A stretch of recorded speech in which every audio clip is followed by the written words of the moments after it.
Hello, ladies and gentlemen, and welcome back to Getting With the Program, talking about Episode 8 of Volume 2 of RWBY, Field Trip. I am, of course, your ever-friendly Pokeprof, joined once again by Kitty Kross. Hello. And Ashen Sky. It's a puppy! If you couldn't tell, that's one of the major features of this episode. But the actual meat and potatoes of this episode was resolution from the previous one where we had the dance, where, RWBY is having to talk to Glinda, Ozpin, and Ironwood, I believe his name is? Mm-hmm. Yeah, General Ironwood. Yeah, General Ironwood, about the thief, about, more or less Cinder. Because we know it's Cinder, they don't, because... Yeah. We're the audience. But in general, she goes and talks to them about that, gives them the basic general rundown of what happened. And although she starts by saying that the assailant didn't say much, and then when she realizes there might be a connection with the White Fang, she says, "Oh, they mentioned a hideout." Mm-hmm. Which is where, which is really what Blake and the others had found out through them figuring things out. For them, doing their research and going out in the distance and trying to find the White Fang. So that's where that information came from. Because for a second there, I was thinking, wait, how did she know? I was like, oh yeah, because she's teammates with Blake. Mm-hmm. Not only do we get that, we also get a little bit to see just, what the different, methods of how people do things when it comes to General Ironwood and Ozpin. Because literally, Ironwood is ready to go in there, freaking guns blazing, ready to go and slaughter anyone that gets in his path. And Ozpin is saying, no, we can't do that. And he literally says, we have to go send in a scout. We have to basically go slowly, or we're going to have chaos everywhere. Also, just to say, let Glinda the Good Witch say dick. Clever censorship is clever. It was hilarious, where it's literally she is just tearing into frickin' Ironwood, and right before she's it's like a frickin' dick measuring contest. She's literally caused use it as a contest for measuring dick, and then they cut her off. Yeah, Mm-hmm. It's hilarious. But after they go and talk with RWBY goes back to basically inform her teammates that she did try to quote unquote sneakily go and say, hey, this is information when we found out when, of course it's RWBY. She's not exactly the one who can easily fool someone that, it's this is what I heard from this person. So go do this. Yeah, she's not the best liar. Han, so far the only thing that RWBY seems to be really good at is fighting. She's not that good socially right now. She's not that good in terms of working with others. And she's not that good in terms of actually being very subtle. Her main skill is, I can run around fast with a giant scythe that's also a gun. Mind you, that seems to be a lot of characters' main strengths, but that's still the major fact of that seems to be just about all of what she's good at right now. Mm-hmm. But then after she tells Blake and the others, oh, hey, this is what we did. It turns out... They get a package in the mail. They get a package in the mail, and it turns out to be... It's a puppy! It's a puppy. Just for the fact it's this cylindrical shaped parcel, they open it, and this black cylinder slides out, and then pops out into the shape of a puppy. Apparently, also, this is something that either the puppy itself or their father figure tends to do often, so I expect this to be coming up again in the future. But Yang and RWBY are all happy to see the dog.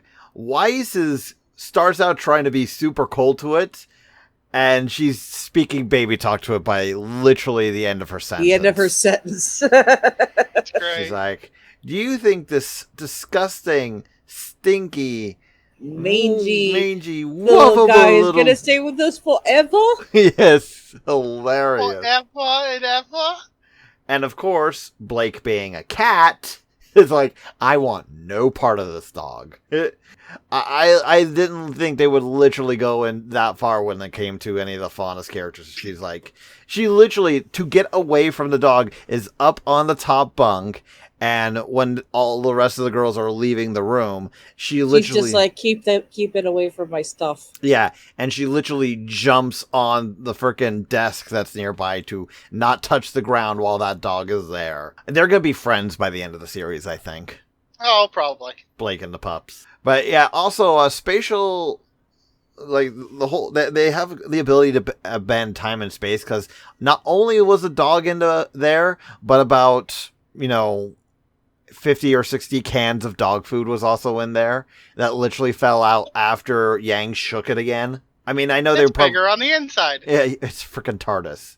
They have TARDIS technology. Good lord. Cans in relative dimension in space. Mm-hmm. TARDIS. Carden! Carden, oh no. It's a whole conspiracy! Jesus. Then when they leave the room, it's like, Yang's like, just leave the puppy here. The puppy will be fine. And then we see RWBY look at the dog look back, and then the next scene we have it focus quite prominently on RWBY's backpack. The dog is in the backpack. And as both Kitty and Sky here can confirm, I literally said, "Oh my god, they just personified the dog." He's literally gonna come out and go, "Looking cool, Joker," at some point. It's like, they Morgana the puppy. Oh no. Oh, at least the puppy can't talk. Yet. We don't know. He can bark. That's it. We don't know the limitations in this world just yet. Yeah, pets can't talk. Oh. This is RWBY, not My Hero. Yeah. This is not My Hero. This is not MLP. This is not Animorphs. It's like, come on. I'm sorry. Fantasy series have a tendency of going and making, animals talk. So it's like, I wouldn't be surprised if there was some like dust thing that could do that for animals here. I mean, I know you guys are confirming otherwise, but still. But then after that, we basically get exposed to students from all four corners of the world, or the four kingdoms, as Ozpin says. And we get to learn some backstory, some lore to this world, which I'm loving. Because it's like, that was some of my problem beforehand, where it's like, all of a sudden we're just having like very real life stuff being shoved in, like with the frickin' Bruce Willis thing a few episodes back. Bruce Willis, yes. Yeah, Bruce Willis. But then we go over here and we learn like, why are all the characters like named the way they are? And it's because the war that happened, like apparently, what was it, 80 years ago, something like that? Yeah.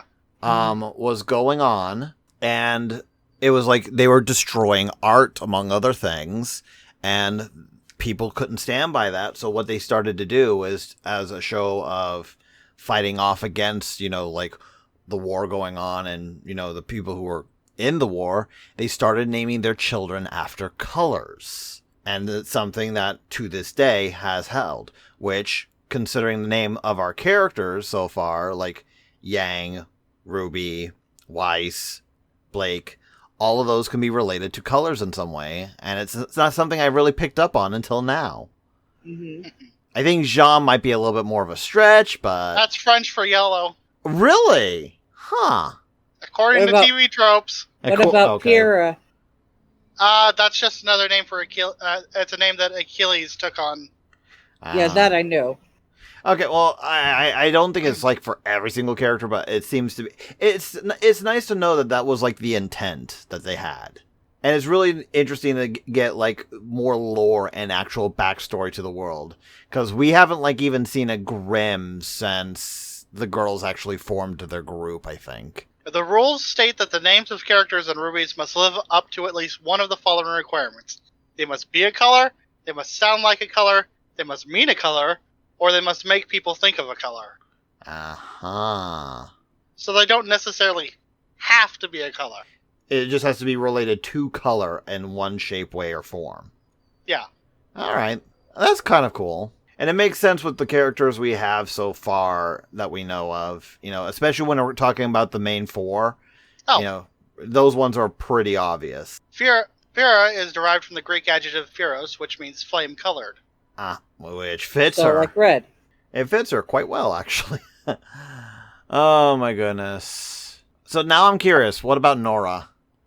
Nora? Yes. Nora is possibly named after the Nora Barlow columbine, a flower with vibrant pink coloration. Aha. Okay, that's cool. Which makes sense considering her whole thing is pink. She is Pinkie Pie. Yeah, no, yes, she is quite literally, she is Pinkie Pie with a warhammer. And I love it. I'm queen of the castle. I'm queen of the castle. Let's be honest. If Pinkie Pie had a weapon, it would be a warhammer. Well, technically she does have a weapon. It's called the confetti cannon. True. But yeah, no, I could see Pink's actually having a warhammer. After that, though, basically what Ozpin does is he goes in and talks to everyone. He gives them a little bit of a history lesson, more for us, the audience, than the students, but it's basically this part of the speech is saying, hey, we are going to be sending you to shadow an actual full-fledged hunter. We're going to make sure you can go and learn. But also keep in mind that things from this point onward are going to get serious. People are going to get hurt. So look after yourselves. Look after your teammates. Make sure everyone is okay in the end. Because that's what's most important. And then after that, when RWBY, the team, tries to actually sign up for this specific area, that is where the White Fang is. And I love this about this show so far right now. Ozpin actually comes in and talks to the girls and says, you know what? I think you girls are going to end up here anyway. I don't understand everything, and I know you're not telling me everything, but I am going to trust you girls and hope and pray that you're capable of doing this, and actually lets them go to that quadrant, despite the school originally classifying it as something that's too difficult for first years to do. And I love that. It's where, like, you actually have the teacher figure on the main character's side, enough to where he's willing to bend the rules. It's like, you don't see that. It's like, you see in so many other shows, you see the authority figure either being a complete and total idiot, for lack of a better term, or someone completely, not fit to teach. So to see Ozpin, being clearly intelligent, more so than any other character we've seen so far, I would think, and willing to help the girls out because he knows they're going to go and do it anyway. It's like, that is a really cool thing to see. Mm-hmm. And that's all you say. Uh-huh. Well, you're pretty much it, yeah. I'm sorry. It's like, I know I tend to run a bit at the mouth. Like I said, for me... Well, the thing is, Ozpin has been the headmaster of the school for quite some time, and he can recognize not only when people have the potential for greatness, he can recognize when it's best to just let them do what they're going to do. Mm-hmm. Trying to restrain them is just going to make matters worse. Yeah, and he already knows that there's been other instances of the girls doing something. It's like, he even brings up, it's like, I don't know why you were at the docks last semester. I don't know why you're doing this. I don't know why there was this area with robots and rose petals. It's like, he's referencing all the other times, both in and out of the school, that something's gone weird, and he can link it, but he can't confirm it back to RWBY. So, but I just found it really interesting on how they handle it, and I kind of hope Ozpin continues to be this kind of character. He continues to be the one that is willing to go out of his way to help the girls because he knows not only that they're capable of doing it, but because he knows they're going to do it anyway. Mm-hmm. And then we find out who they're shadowing. They're shadowing the coffee teacher, whose name I do not recall. Mr. Oobleck. Mr. Oobleck. Yeah, Professor Oobleck. Oobleck. I wonder if he ever fights in Oobleck. I just call him Mr. Coffee because that's what we saw him literally drinking. It's like zipping around the room, though. Like, what is it? One episode we've seen him in? Yep. Actually, a couple. Okay. I kind of laughed because my theories on what what hunter they were going to be following is they're either going to be shadowing RWBY and Yang's father, who we know is a figure in the story. We just don't know. He just hasn't popped up yet. But he's not a professional hunter. Oh, isn't he? I thought he was. At least not. He doesn't work for the academy. They never said that. the people that they were going to be going with were working for the academy. They just said that they were professional hunters. So it's like I figured that they would probably even hire a few hunters for the students just to follow and learn from. Maybe, maybe not. But as like I was figuring, it's either going to be Ruby and Yang's father, so we get a little bit of weird family just dilemma from there. Because honestly, we just do not know how those two girls work with their dad. It could be quite loving. It could be kind of awkward. There's no real context to it just yet. But the other guess I had was actually going to be the mustached teacher. Oh, yeah. Mustache. Da-da-da-da. But yeah, it's like, I forget his name too. It's like, these characters we've only seen like once or twice. It's like, you recognize them on sight, but their names never stick. Speaking of characters we know on sight, but their name never stick, we have, Velvet, her name, I think was? Yes. That we got to, the bunny girl we got to see. And apparently she's actually not a first-year student like the rest. Mm-mm. So she's a second-year student, and she and the rest of her team were apparently gone for a while, and only just came back. We don't know anything about it. We just know that she was there, and she seemed a little bit more confident than we saw her in that one episode back in season 1. Mm-hmm. Wait until you see her and her team in action. It's really cool. Well, that's something to look forward to. But as I said before, she is actually, whereas most of the characters you come across are based on myth and fairy tales, she is based on the story of the Velveteen Rabbit. That's why her name is Velvet. Yeah. Other than that, I'm not sure there's much else to cover. Honestly, though, I really liked this episode. It had a good bit of laughs. It had a good character development, mostly for Ozpin and Ironwood, where we got to get to see more into their characters. And then we actually get a little bit of lore and history to this world, which is something, to be entirely honest, I felt that we've kind of been lacking with. And I'm anxious for more. Yeah. Well, it's gonna get better. It's gonna get better, and then it's gonna get worse because the shit's gonna hit the fan. Mm-hmm. Like you wouldn't believe. Well, you know it, I don't, so no spoilers. I won't. Any last things to say before we end it off for the night? It's a puppy! Beat you to it, huh, Sky? Damn you. And we also learn his name. His name is Zwei. That's why. Zwei. Something like. Zaza. It's German for two. Interesting. Okay. Also a subtle reference to Cowboy Bebop. Really? Ein, Zwei. It's not German, it's Swedish. Or Swiss, excuse me. So he's basically supposed to be a counterpart to Ein. Okay. I like that. I didn't put it together right now until just now. That's kind of cool. I like that. It is German, by the way. Derived from... It's why Zweihanders is a two-handed sword. Interesting. You learn something new every day. The first time I ever heard it was watching Cool Runnings when the Swiss were using it. Feel the rhythm, feel the rhyme. Get on up, it's bobsledding time. We're nerds. Did we exhaust you from that, Sky? You vex me so. Okay, well, since we just made a freaking Cool Runnings reference, I think we'll go ahead and end it here. Any final thoughts? Nope, I think that pretty much covers it. You drive me to drink, Prof. Well, with all that said, then, we're going to go ahead and watch the next episode. But until then, for you guys on YouTube, stay frosty. Toodles. See y'all. Hello, ladies and gentlemen. It's your ever-friendly Pokeprof, and I wanted to thank you for watching yet another episode of Getting With The Program. If you got any suggestions on how to make the show better, or you're just wanting to say hi, leave a comment below. If you also like and subscribe, that will definitely help us out on the channel. Also, be sure to check out the upcoming episode of Fascinating Fiction, a solo series in which I'm wanting to do a little bit more scripted content. You can also follow both me and Kitty, and I believe also Sky as well, on social media, mostly Twitter, and as well as when we stream on Sundays, Tuesdays, and Thursdays over on Twitch, where we mostly just play games that I've never played before and goof around. Hope to see you guys there, but until then, stay frosty.